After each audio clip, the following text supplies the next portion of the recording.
tunduk kepada pemerintah itu hukumnya juga wajib. Iya, Bib. Jadi maksudnya kita tunduk untuk menjaga ini amal. Di India itu masyayikh kan pulang tanggal 20 siang. Jadi dari Makassar pesawat pagi, langsung kami arrange dari sini tuh 1 malam suntuk, kita nggak tidur itu. Maret itu ya? Yang Maret itu? Iya, Maret, yang tanggal 19 yang beliau harus pulang pagi-pagi itu. Iya, betul-betul ya. Itu antum tahu tanggal 20 pagi beliau sampai Jakarta, 20 siang transit SQ Makassar, terus ke Bombay beliau turun, datang malam hari jam 9 pagi tanggal 21 India lockdown. Iya, pas itu ya, ya Allah. Coba bayangkan, kalau beliau tidak dibimbing oleh Allah Subhanahu wa taala, apa yang akan terjadi? Betul, iya.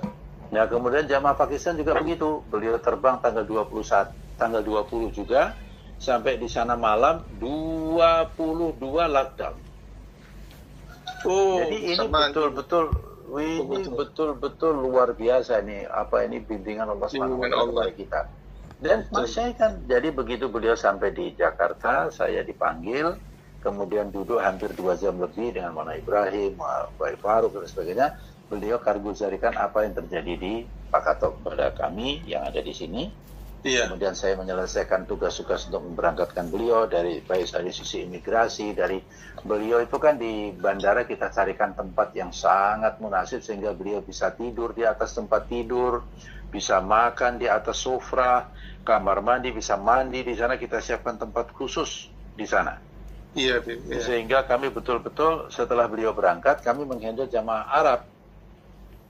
Kami handle jamaah Arab kurang lebih 3 hari sampai mereka semua berangkat dari Indonesia. Nah, terus kemudian itu kan sudah ditutup itu, di lockdown itu, sehingga mereka kita serahkan kepada embassy dan kemudian Syekh Fadil dibawa ke rumah sakit dan seterusnya lah, seperti itu.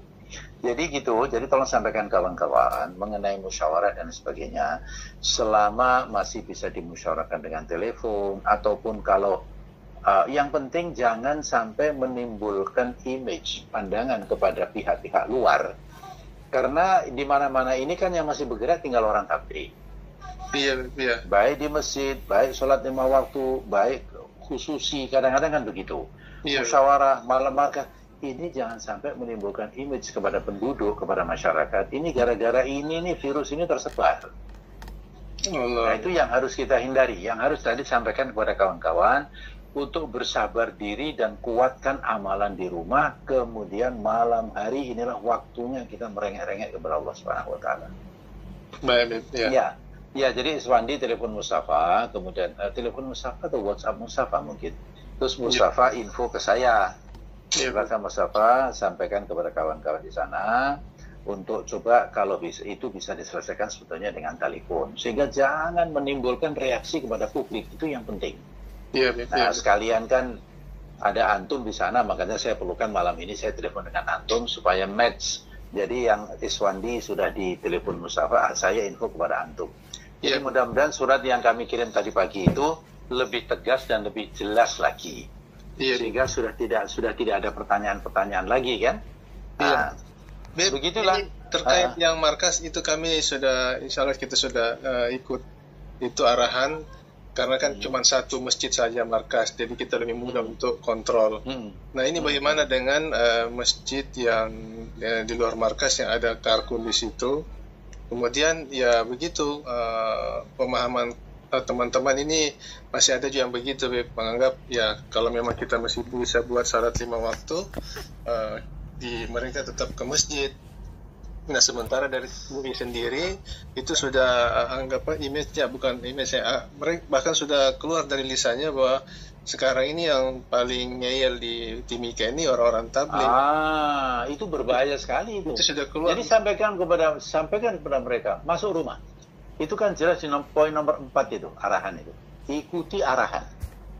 Ikuti seluruh arahan pemerintah pusat dan daerah serta lembaga-lembaga yang berwenang serta MUI. Jelas kan itu kan? Iya.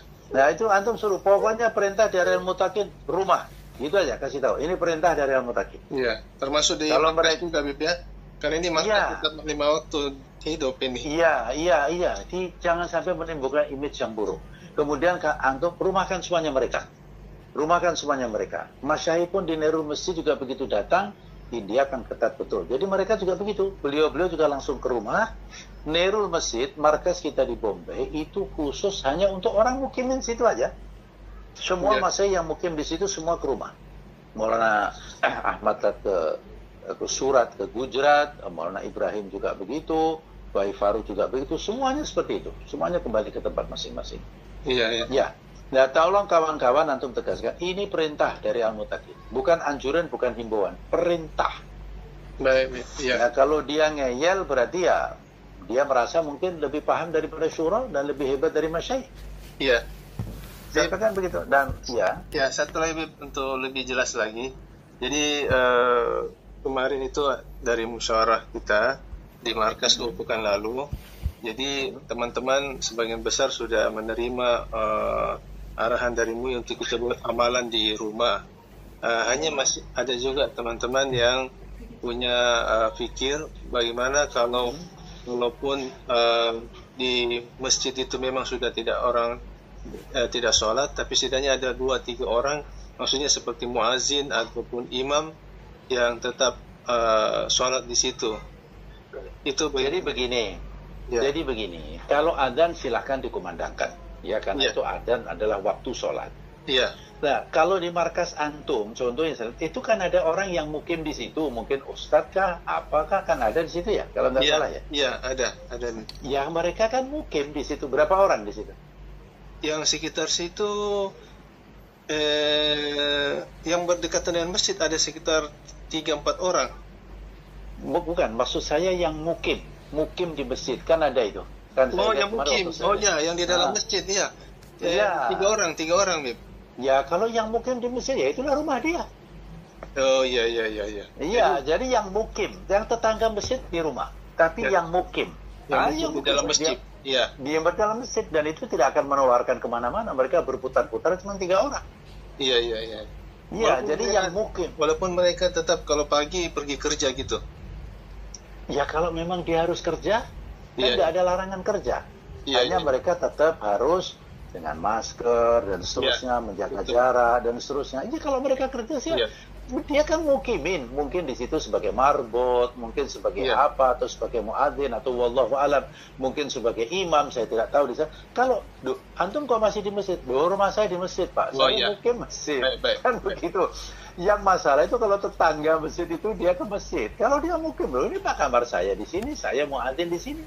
Saya di masjid saya di sini, ini 5 waktu dikumandangkan adzan. Jadi itu saja yang boleh.